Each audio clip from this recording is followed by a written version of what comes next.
Hi all, so this is Chasing Dreams season 2 and episode number 4. We thanks a lot for all your support you have been shown with regards to all the episodes. I'm so happy for it. And today I have somebody very interesting and explorer from the France. Uh, so let's pull them in.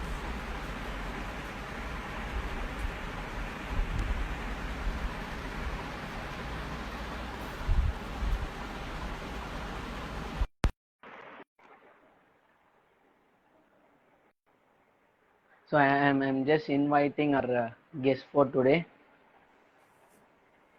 Hey, Hi, uh, how are you doing? all good and you? Yes, I'm doing good too. Your camera is little horizontal. Yeah, Yeah, is that perfect. better? Yes. So how was quarantine? It's over now. It's been over for about a month. Okay, But yeah, it's the same thing as usual, still being careful and staying home anyway. that's nice. That's nice. So today to invite Mary Klinger onto the show. She's an explorer, and as well as she has traveled about 56 plus countries, I would say. And actually, she doesn't have a count of it properly, so maybe more than that. And she has been a scuba diving instructor, and she has walked across Colombia for about 25,000 kilometers. So she is having a wonderful life, and she has been constantly traveling for 7 years straight. And I'm so happy and so pleased to have you on the show. Thanks for coming forward, and you wanted to share your story and inspire people. That's a good thought. Thanks a lot. Yeah, I don't get to talk about my travels that much, so it's nice. Yes. So to start off with, what basically how did you choose the career path of an explorer? I'm not sure I really, chose to become one. It was more to start with, I wanted to travel to see, culture and people. And then I realized that all I really wanted to see was just the nature. I wanted to Okay. go to places where the nature is so big, it just ambles you. So I guess, yeah, that's it. I just want to go to places really remote. So that's when it all started, right? Like you wanted Yeah, to see places, yes. So how many exactly. countries you have traveled overall? I already told it's 56 plus, but how many continents have you covered till date? Well, I haven't been to Antarctica yet. Really want to go to Antarctica. And I haven't been to Africa either. But I've been to the rest of it. That's so nice. You're I don't think so. People from India, majority of people won't cover a lot of travel as you did. Yeah, it's just from all over the world, not only from India. So rare Yes, people decide to travel a lot because it's exhausting sometimes. yes, exactly. We will talk about it as we take it further. So why do you want to travel? It's what makes me happy, you know?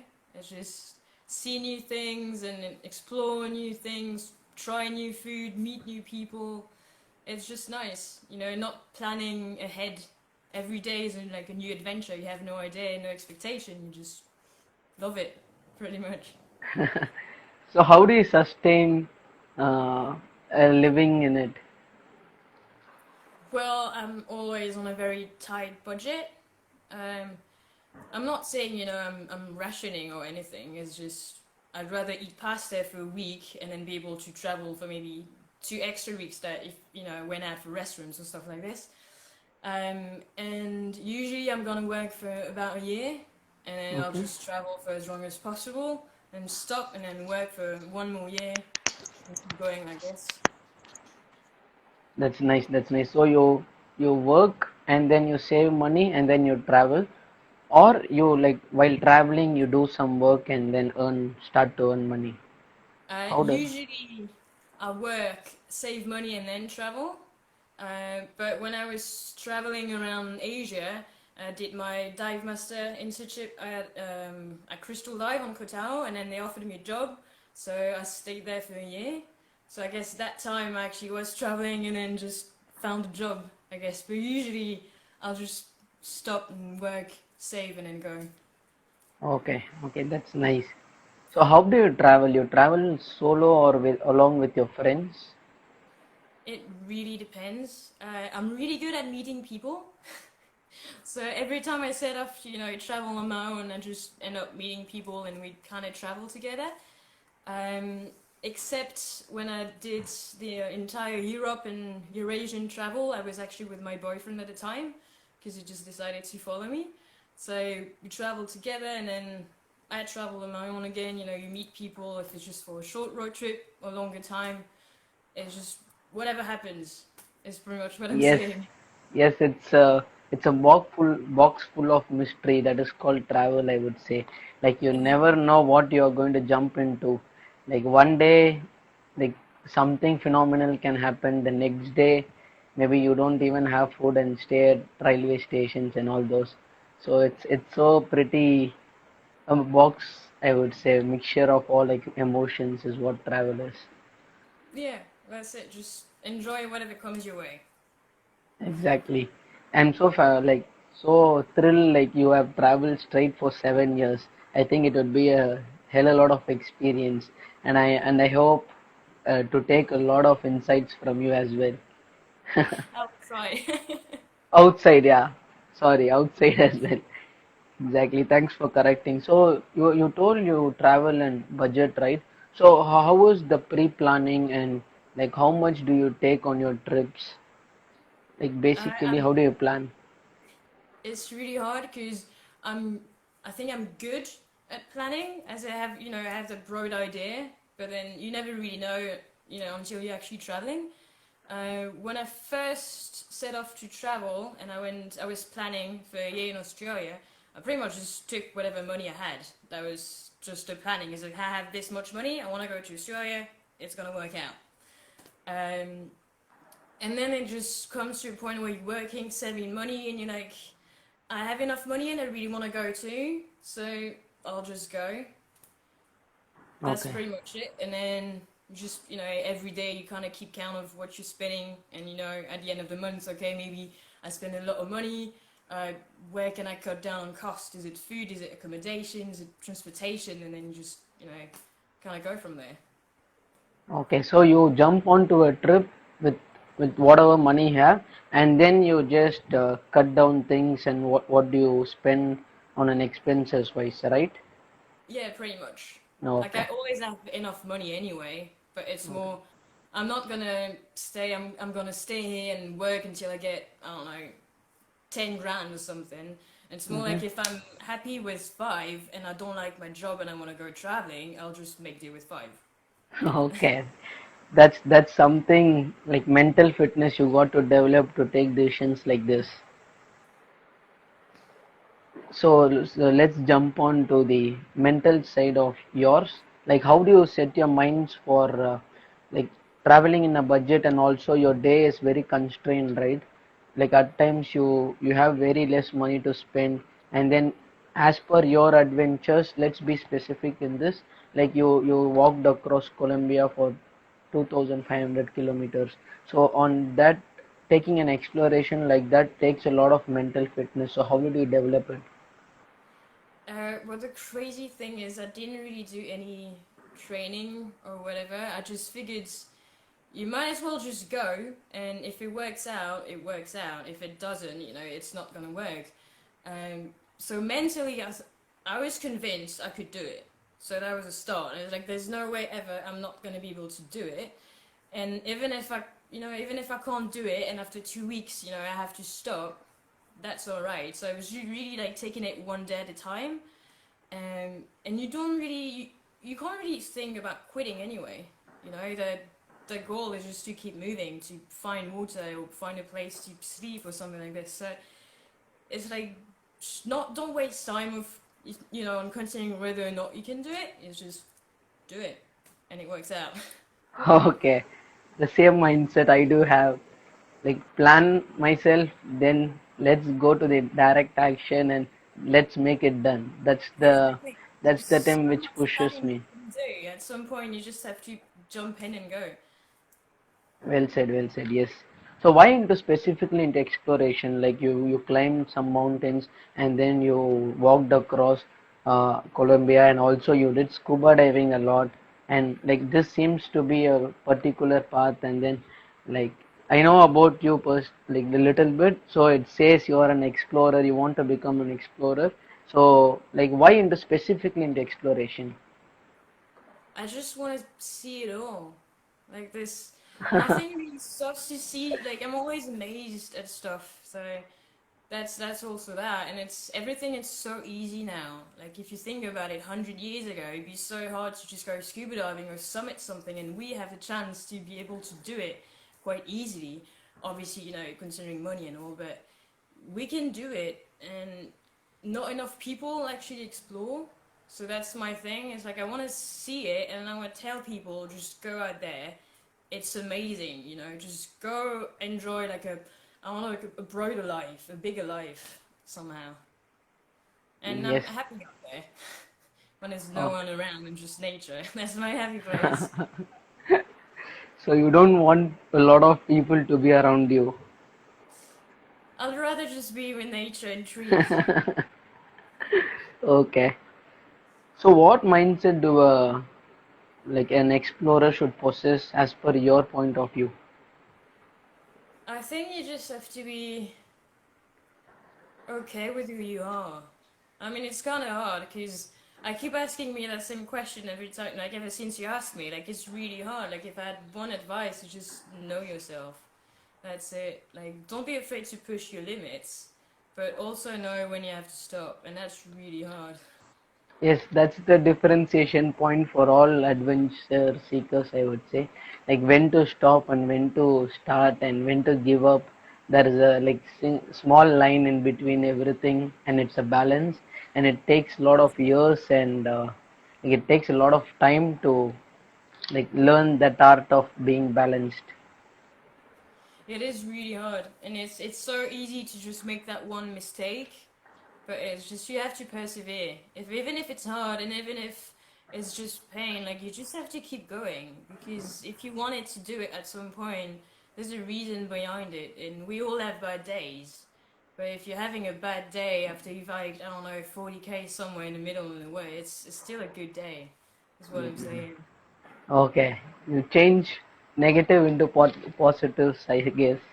Yeah, like you have to. Yes, that's very good. So, like, with regards to your walk across Colombia, so how many days you took to cross it, and how demanding was this adventure? Um, well, I walked Colombia and part of Ecuador and I had to stop whenever I was in Ecuador. So in Colombia, the grand total was 125 days for 2500K. And in about 3 weeks, I walked an extra 500K in Ecuador and then I had to stop. Okay. Um, and it was very demanding, but at the same time, it wasn't.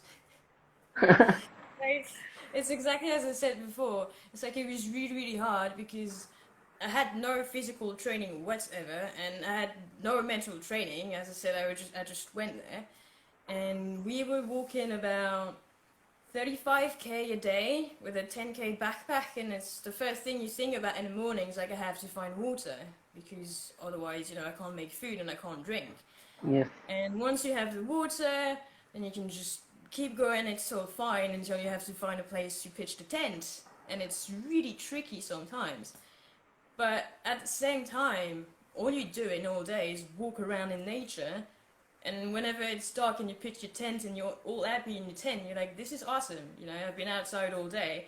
I've watched the sunrise and I've watched the sunset. It can't really be better.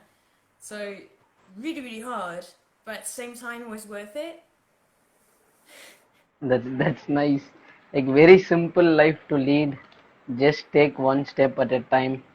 Eat, sleep, walk, enjoy with nature, and repeat it all 125 days to come. No, Yeah, so to be specific, like how do you stay? You told you will pitch a tent, and is it like wherever you feel like you will pitch your tents? Uh, well, It kind of depends because sometimes you do want to stop, but it's too early in the day, so you kind of have to keep walking.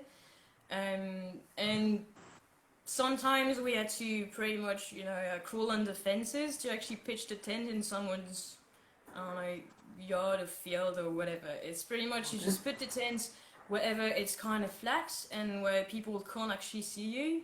Because let's be honest, sleeping in a tent in the middle of Colombia, like you never really know. Like I wouldn't even do that in France. Like I still hide even if I was camping in France. Like that's what you do. So that's pretty much it. Enough space to pitch a tent and to make sure that people can't really see you from the road or the path, and that's it. Oh, that actually seems like a scary adventure, I would say. Like you keep hiding in the bushes, that kind Yeah, of a feel. it was not really scary, but that's just because sometimes I don't really think about it. You don't really think about the scary stuff. You just laugh about it afterwards. You be like, "Oh my god, that was bad. I should not have done that." It's what you're like, "This is amazing." Totally get it. So how was your food has been taken care during this journey specifically? Well, every few days we would arrive like in a bigger city, and sometimes we just walk for a week and then rest for like 3 days, just because we had to wash the t-shirts that we had and buy food. Okay. But it was pretty easy. It was just like a very simple menu of rice for lunch and Okay. pasta for dinner, and then you would just add sauces like ketchup or barbecue sauce or soy sauce, just anything to make it taste like not cardboard, and that was pretty much it. So it's just like every time you see a village and you need to buy pasta, you just buy pasta, and that was it. It's just Okay, like so minimalistic food. yeah, like you have to find something that's easy to carry, that doesn't go bad, and that you need, and it's really cheap, and you can find anywhere. So that's the basic rice and pasta and stuff, and then in the morning you had cookies if you could find some. Like sometimes you walk by a road and there's like a small shop, you're like, yes, I can drink soda and biscuit for breakfast, and it's awesome. My parents sent me some shoes once, and I asked them just send the shoes, and it was an entire box with dried meals and chocolate and all that kind of stuff. So then sometimes you do have treats. That's kind of Treats. nice. It's just like the basic stuff. Yes, like it at that point of time, like everything luxurious here, like which is easy in the cities, seems to be luxury when you are on an adventure, right? And Well, the that's luxury is just to go on the adventure.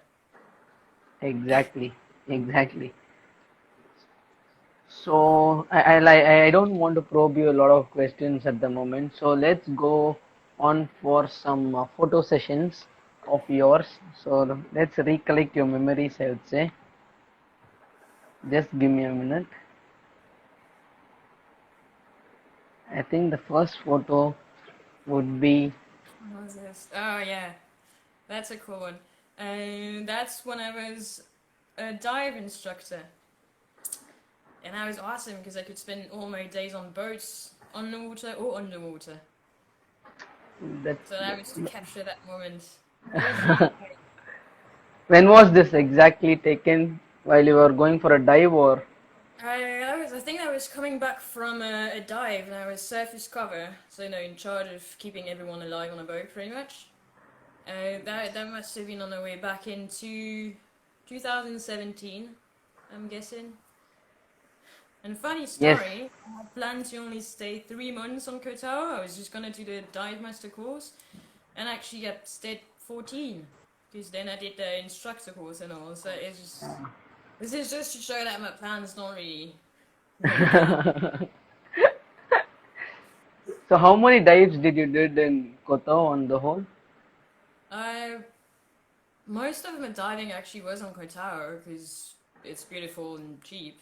I think I've done about 500 dives now. Oh my Did God. a few in France, but that wasn't really good. Actually, that was quite bad. You couldn't really see much. So Thailand, obviously, and then in New Zealand, where it was really cold, but like really nice as well. Hope you enjoyed all your dives. And Thanks. Okay, so that's like a good dinner for me. pretty much. That was after a really good day driving around and hiking in New Zealand. And I just found that spot and I sat just watching the mountains for about an hour. And then the sun was going down. So I cool, maybe I should, make some food. So I just got some driftwood from the beach, put some stones, like lit it on fire, and just make minute noodles and baked beans. And I was just there, sitting on the Mm. beach, and just you had other campers just running around and making like proper barbecue and all. But it's like, all I need is warm food and a view, and I'm happy. Like some special moment, and obviously it's a luxurious dinner, I would say. People are craving to have a dinner like that. Yeah, I mean you don't really need fancy food because you're just looking at the mountains anyway.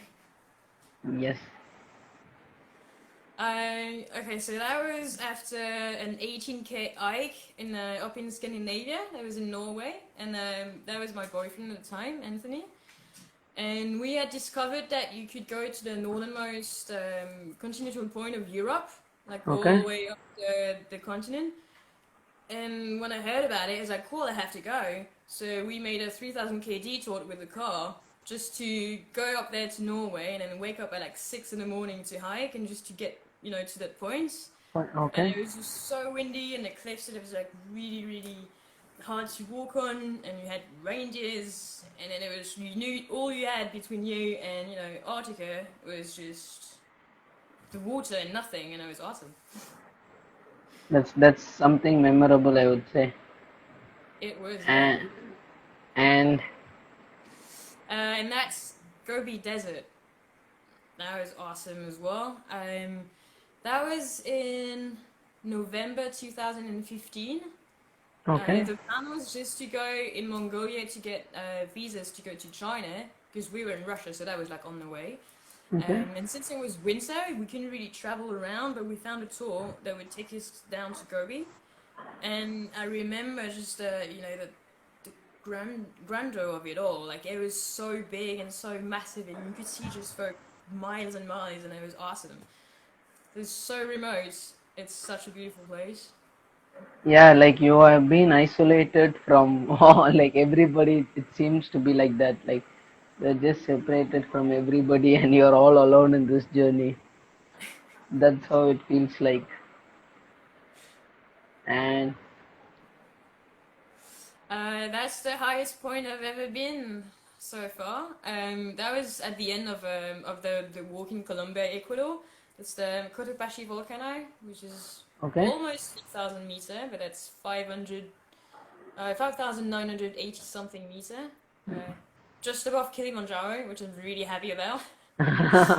And it's just after like the volcano was on the way, so we decided to climb it, and then my leg was really really bad, so I was pretty much decided on leaving anyway, but I wanted to climb the volcano anyway. Okay. So even You injured pushed as I yourself harder.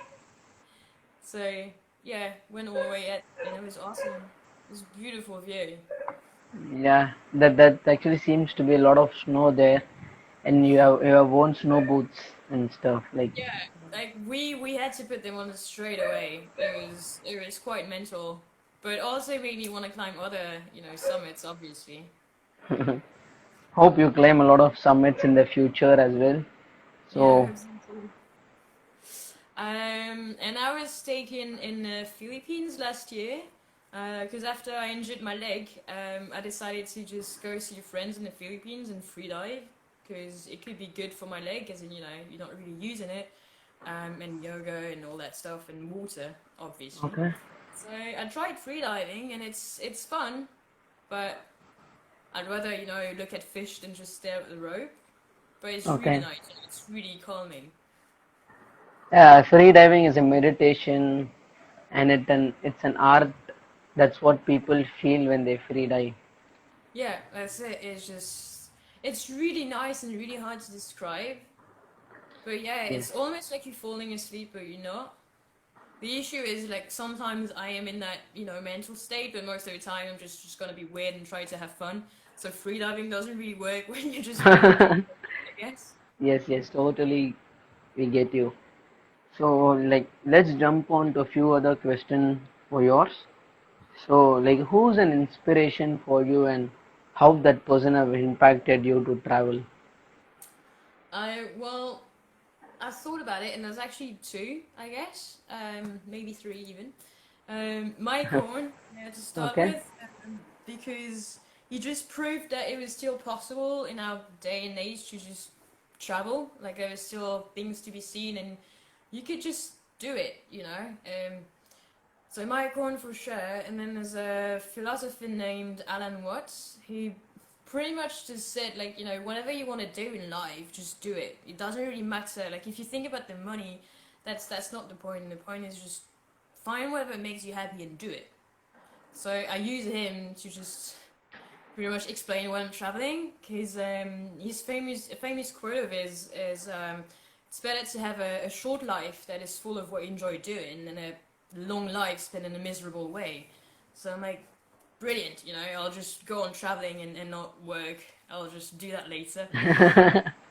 You should do that. And the Yeah. third person. Third person, I guess it would just be my dad, just because it's usually the thing, you know, with kids and their parents. Um, just because he's always been like a runner, like he used to run marathon, and when I was a kid, I thought that was really impressive. And he loved caving as well, so I went caving a lot, and then that's pretty much how it started. You know, you Okay. just go out and like, wow, the world is amazing. He showed me caving pretty much, and it's like, this is cool. I'll just go rock climbing instead because I like it better. And that's, I guess that's kind of how it started. It's like whenever I wanted to do something, it's like, sure, just go do it. So Exactly. So these three people are very important and have impacted your life for good, I would say. And like we spoke about diving, right? So how important is ocean to our planet Earth, and how can we preserve them? Like, can you just shed light on it? I'll try to do that in like a very broad and easy terms, just to make Okay. sure, you know, I'm not making any mistakes or whatever. It's obviously really important. Like we talk a lot about forests. Like when I was a kid, I learned that the oxygen was pretty much just the Amazon forest, and that was it. Never really mentioned corals. So obviously, for that purpose, coral is really important. And you know, without the coral, you don't have the fish, and without fish, you can't feed people. That's the entire thing. And the issue is with the change in the climate, the pH in the water, so the acidity in the water, and the temperature actually rises, which kill the coral. Okay. As you can see, like right now in Australia and in the coast, even in Asia, it's mental. And with the coral being dead, there's less fish. So again, you know, it's bad for us. So the easy things that we can all do is just not just toward the ocean, but like toward the environment in general. You know, like stop single plastic use if you can. Like obviously, it's always if you can. If it's something that you can't do, you just obviously don't do it. But like try to use reasonable things and try to make smart choices even when you just buy food if it's possible. I mean, I live in the mountains. Like I'm not gonna just go out and buy fish or salmon because that's not how it works. But that's how what I do. But yeah, just be careful and just make sure that you don't throw the trash on the floor. Just you know, put it in the bin. It's an issue everywhere, especially now. You know, with the mask and the gloves from Yes. the COVID. Like it's everywhere in the streets, even in France. Like it's mental. Okay. But yeah, just I don't know. It's hard to explain. Just take care of the planet. That's it. Like if you start to Yeah, think that's so. and just get information and look stuff up and you know talk to people. I guess that would work. Yes, exactly, exactly. A very little thing and basic thing, like people got to follow, and it can bring a big difference, I would say, to our planet Earth. Stop using the plastic, and then choice of food and all those. Like the shark finning industry is a $1 billion industry, and like we see very pathetic videos, and like in the social media, as if people like it's so pathetic to see like this, like they just cut off the fins and then take it out, and then it like they just create a soup out of it. So it's so sad to see that, like humongous creature which can, like when you are underwaters, you can experience and interact with it in a whole new level, I would say.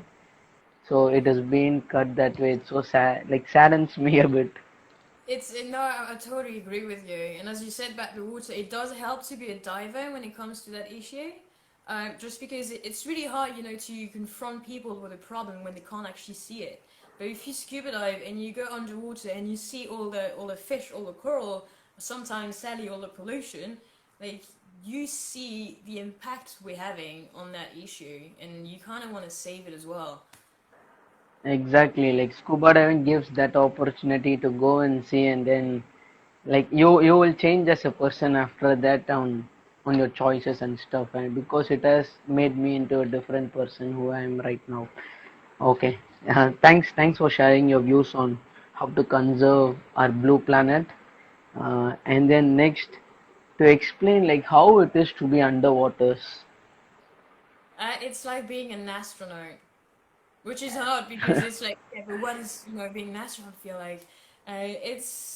It's what you imagine, you know, being an astronaut is, because you're just floating and there's stuff like all around you, and it's just, if you want to go down, if you want to go up, left, right, you just can go anywhere you want, and it's just brilliant, and it's also very quiet, and the more you look at, you know, the fish, or you're just swimming, whatever you do, the more daunting, you know, that the sound of the breather is, and it's kind Yes, of nice. It's kind of meditative because it's all you can hear, and it's really nice. It's just, it's an alien world as well. And there's so many colors and so many weird fish and animals and, you know, nudie branches and all that. It's stunning. It's an entire other world. yes, like I can feel it how it is to be underwaters actually right now, sitting in the city. So which has been your best encounter underwaters? There's so many, so this Yes, is hard. please do share them. Like maybe two, I would love to hear. I think that the funniest actually happened when I was swimming back to the boat.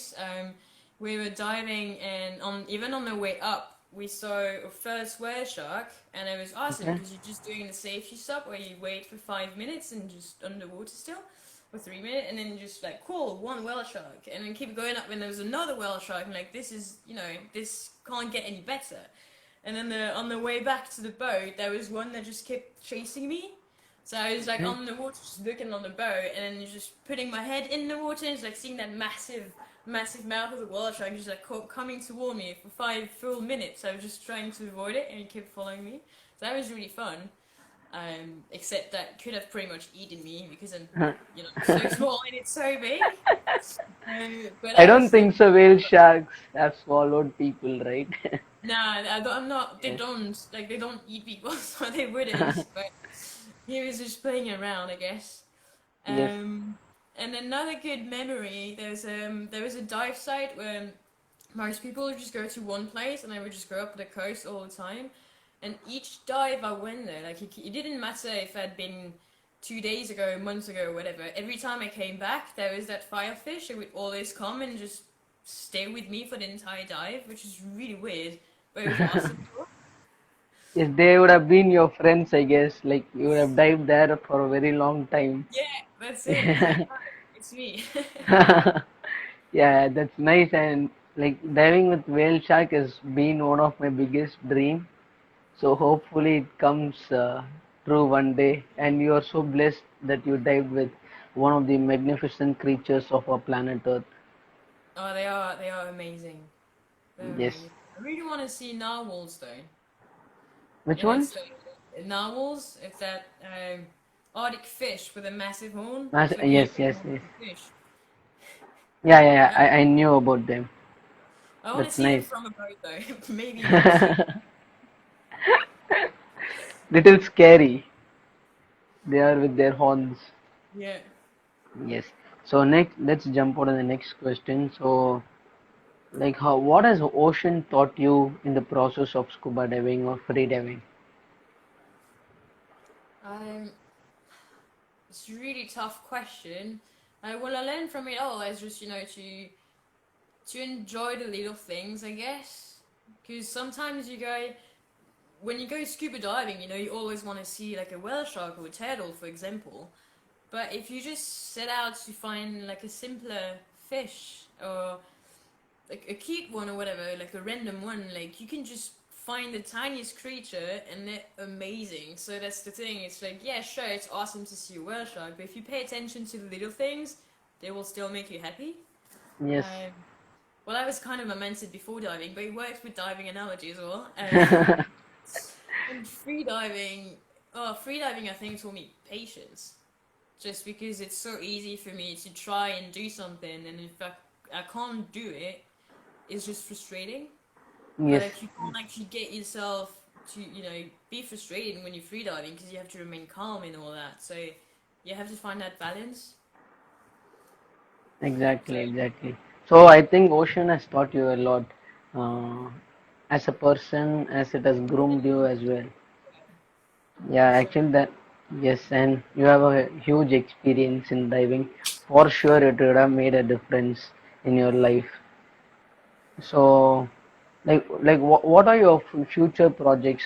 Like, what are I supposed to do? And then, like, why haven't you done them? few projects. I really want to go to Greenland and ski kite across it, Okay. just because it's like the cheapest option. It's just gonna sound weird, but like I really want to go to somewhere like Arctic and Okay. remote and wide and it's really cold. But like Antarctica is really expensive. Arctica is really dangerous because of global warming, well, climate change as we call it. But Greenland is like the easy and safe option. I guess you Okay. just try it, and I really want to see it just because there's no one there and it's so remote. Okay. Um, I really want to climb Aconcagua someday, just because it's a 7,000 and it's the highest summit in the Southern Hemisphere, so that'd be Yes. awesome. I really want to sail around the world as well, like live on a boat and live off the sea pretty much. You wake up in the morning, fish, your breakfast, and all that. Um, so yeah, I just want to see a lot and do a lot pretty much, and haven't done any of that stuff so far, just because I'm kind of injured for now. Okay. So What happened? Can you just tell us what happened with the injury and like when did it happen? Uh, first injury or first issue with my leg actually began a little over 2 years ago. Whenever I was walking in Colombia, just Okay. because I was walking 35k plus a day, plus the backpack and all that. I had what we call in French. I'm not sure it translates into English, but whatever. Okay. A sports sciatica. So this is not an actual sciatica, but like the muscle compresses around the nerve. And I kept walking for 2 months because I don't know. Like my reason at the point was just like my mindset was, like in the Matrix, pain is in your head. So that was, Okay. I was in pain. Like, yeah, pain is in my head. I'll be better, next hour or something. But then obviously at some point I kind of had to stop. Like it was not doing myself any good to keep on walking because I had overtraining syndrome as well, which Okay. is well, obviously you train too much and it just causes all sorts of uh, injuries. So then I went home, and for a year I was trying to get a bit better. And last year, as I call, okay, I should be okay to go for a hike now. I haven't been hiking for a year. Good, let's go for a hike. And Okay. first hike went alright. It was very short, and the second one I had to cut short because I injured my knee. Uh, Oh. it wasn't too bad. It was just like a small amount of pain. But then I kept working for a month because I didn't want to, stop and go home and do nothing because I'd be No. bored. I wanted to obviously make a bit of money as well, but mostly I didn't want to be bored. So I kept working until I realized that I had been in pain for a month. So I decided Oh. to kind of stop because it's really bad. And now Okay. it's been a year since that summer I hike. hope you recover well very soon. And actually, guys, she got injured while she was walking across the Colombia, and that's when it started, and it slowly aggravated, and she has been not traveling a lot, and she has been taking care of herself for 2 years. So it is also the other side of explorers, I would say, or like travelers, I would say. You got to deal with your injuries, so you got to stay and be patient to go out there and start doing what you do. So this is also another side that I wanted to show people on Like it's not only about climbing mountains, going there, having fun, partying, going underwater, or doing whatever you want to, and it also has like a lot of injuries in the process as well. Yeah, so let's take it a little bit light right now. I wanted to put you into an have you ever segment. Sure. Have you ever? Okay. So, have you ever lost your passport or luggage? Well, I didn't lose my passport as much. It was stolen. Okay. Oh my God, Someone stole my passport. that's very Uh, bad. well, they didn't know it was my passport. We were driving around on bikes, and I think my friend's jacket fell on the floor, and it had a passport and wallet in it. And then whoever found it just decided not to give it back because if you give the wallet and passports back, you kind of admitting you stole the jacket. So okay, Yeah. I got So my it passport has out. happened to you. That's actually And what was very the other one? sad. Do you hear me? Yeah, what was the other one besides the passport? Luggage. Luggage. No, I lost my flip flops, but Okay. Not the that's whole luggage not bag. the whole luggage. It's just the flip flops. So I was like, I was okay. Okay. I thought so at some point, and it was really scary because I had all my diver gear. But then it turned out they had put it on another bus, and it was all sorted, half an hour later. But it was very scary. Yes, it should be. So have you fallen asleep and left the flight? What do you mean? And just missed Like my in the stuff? yes, missed your flight. No, Like never. never. Okay, that's good. Have I'm you been always on an sorry? I'm always too excited to travel to miss it. Exa- I'm the person who's gonna check like 3 times that I have my ticket and Same here, same here. High five. Okay. So you already told you haven't been to Africa still? no, not yet. Okay. So not that question. Have you ever stayed in five-star hotel? Uh, no. Well, actually, maybe I don't know if I was a 5 or 4, but I was whenever I was on a Eh, holiday with my parents when I was I don't know like 13 or okay. 14. That time you would have stayed luxurious travel. Yeah. Oh no, now Okay. now I'm just gonna choose like the cheapest option. Okay. Have you ever dated a random guy on your travel? If I what? Sorry. A random guy. Have you ever dated a random guy during your travel?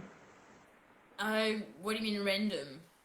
Like someone you don't know, like came out from the blue and you just met them. Oh, I met a lot of people. Yeah. Have you ever dated them? Yeah, but it's not.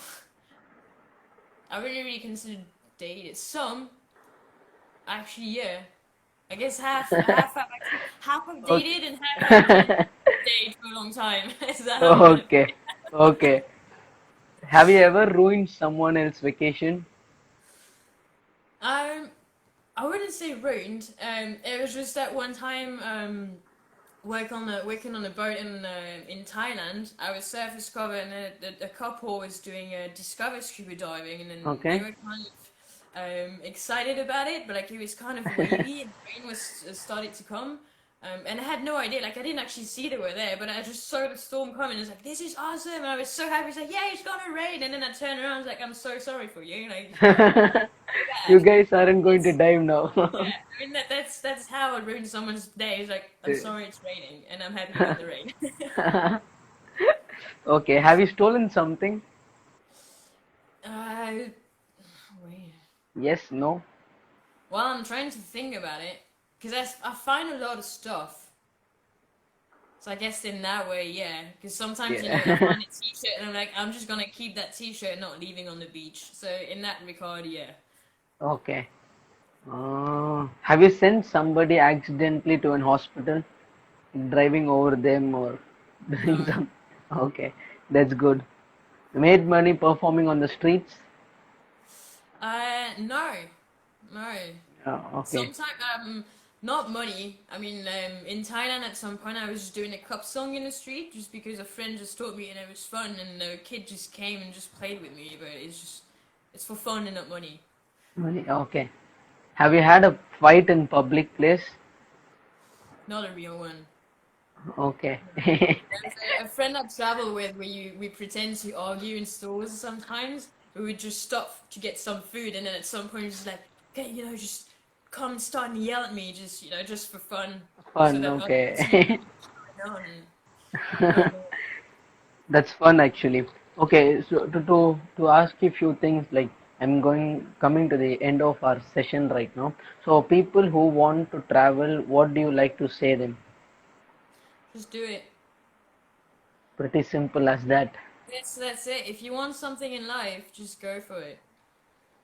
Rather than thinking and looking out for things, you just want them to do it, and that gives the Yeah, answer for them. just do it. I mean, sure, like do your research, and obviously, if you have responsibility like a family or a job, consider it. Like, have the freedom to not have that. So like, I can just go. But if you want something, instead of trying to think of reasons, why you shouldn't do it, just go and try. Because it's much better to not live without any regrets. Like if you have Yes, regrets, very true. yeah. So just do it. It bothers us for the rest of our lives. Exactly. Like Yes. it's memories. You create memories. Yes, exactly. So on a scale of 1 to 10, how much do you rate your journey with regards to satisfaction level? Well, like I would obviously I'd like to not be injured, but at the same time I've learned so much about myself as a person, and in a few months, like in years that I've been injured, that I can't really take it back. So I guess it's 10. Like I have no And regrets. Whatever happened happened. So it's you can't be any better. I'm happy right now. Sure, my yes, leg is injured, yes, but I yes, I something. think I personally think a lot of people are dreaming to have a life like yours, and it's good that you just jumped onto it and started working on it. And then I think you also are living your dream life. Yeah, I mean, like right now, it's kind of a pose when I'm just Okay. like, okay, I've traveled. Now it's just like the. It's like I was pretty much running around before, and now it's the time that I can just focus on myself and be like, okay, cool. What do I really want to do? Um. So yeah, obviously it's keep traveling. That's the only answer that came up. Is like, okay, keep traveling. So I'll do whatever it takes to just keep traveling. That's nice. So, what has traveling taught you and changed you as a person? Like what it has changed you? Well, that's the thing. I'm not sure traveling changed me. It just reinforced who I was. Um, it just made me believe in myself, and especially in other people. Like people tend to be nice. If you're nice to people, they're gonna be nice to you. That's how it works. Yes, Uh, and it's so easy to get stuck in your own ideas and mentality, and critique other people and dismiss their opinions. But at the same time, it is so easy to just sit down and listen and be like, okay, cool, you tell me your story, and we can just be friends. It doesn't really matter who you are or who I am, So you kind of told me that everyone is awesome, pretty yes, much. yes, yes. Very Everyone is true. Very awesome, true. and you have to travel because it makes your life so much not better, because I'm not gonna say better, but it's different. It's just you have a sense of the world, not just yourself. Yes, yes. I totally get it. Thanks a lot for sharing. And then, like, I want people out there who has any questions to put to Mary Killinger, like, do post it here. We will answer them. So one of Sharath Casey Stoner has asked, "What's your lifetime goal?" A lifetime goal. I would love to be able to live off my travels. Whether it's writing books or taking pictures. Um, yeah, that's it. Just be able to live my life and travel and show people the world, without having to worry about how I'm gonna do it. Yes, yes. I hope she has answered your question, guys. So, Pradeep Pandian has asked, traveling is fun when we are single. How much can it enjoyable after a marriage life, especially when you have a family behind? Well, I'm sure it's still enjoyable. It's enjoyable, on another level. Because if you travel with someone, so let's just start with I don't know, boyfriend, husband, or wife, or whatever. You can share that experience, and it's always gonna be there. You could do something 10 years afterwards and be like, oh, I remember that time when we did this, and then you're creating memories together. And when you travel with the family, I can only assume, because I'm not doing that yet, I guess. It's really good for the kids as well. I mean, they see the world. They're like being social. They have new interaction, and they see stuff that we might just destroy in a lifetime as well. And that's the Yes, thing. Like, this is the time to travel. It was before, and I know it's kind of weird to say that now, considering climate change, but it is a time to see the planet.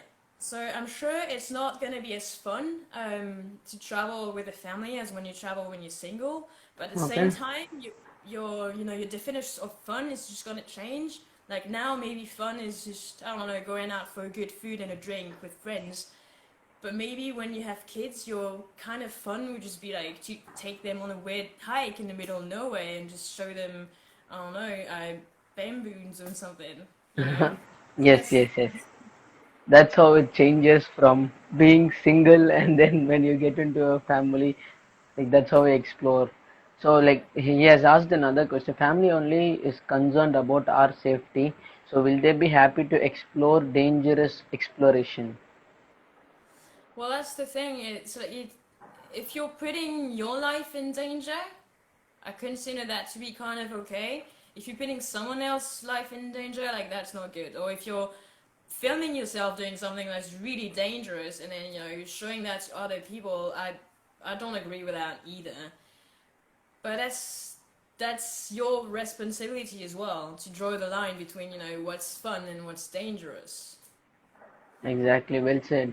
So any other question, guys? We have a couple of minutes. So do post it here and I'll make her to answer. So I think a lot of people join. Thanks everyone for joining. And any other question, guys? We have few minutes. Okay, I think there aren't any. So I think thanks a lot for your time, Well, thank Mary Killinger. Yes, thanks a lot for sharing your story.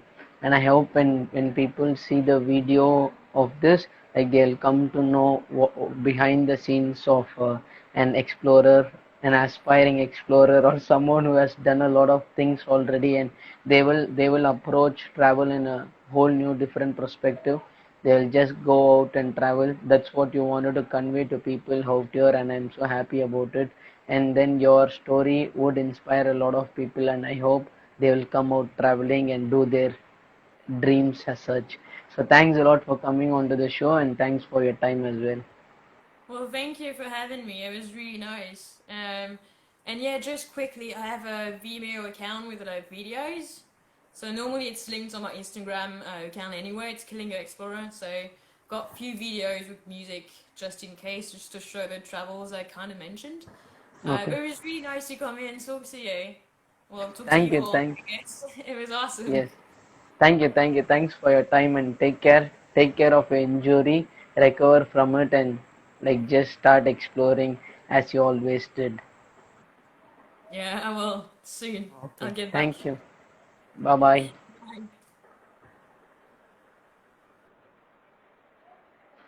So guys, thank you. Thanks a lot for watching the show like for an hour, and then hope you are inspired by this by her story. And if you have any questions with regards to travel or how to take it forward, please do DM her, and she would be happy to help you. And thanks a lot for people who have joined the show. And the season 2 is going to go to the next episode of season 2 episode 5. So please keep watching and please keep supporting me, and thanks for all your love and care, and I hope I am delivering it good. And then you also see different kinds of personalities and on the show. Please do let me if you have any feedbacks for me as well, and catch you on the another episode. Thank you and bye bye.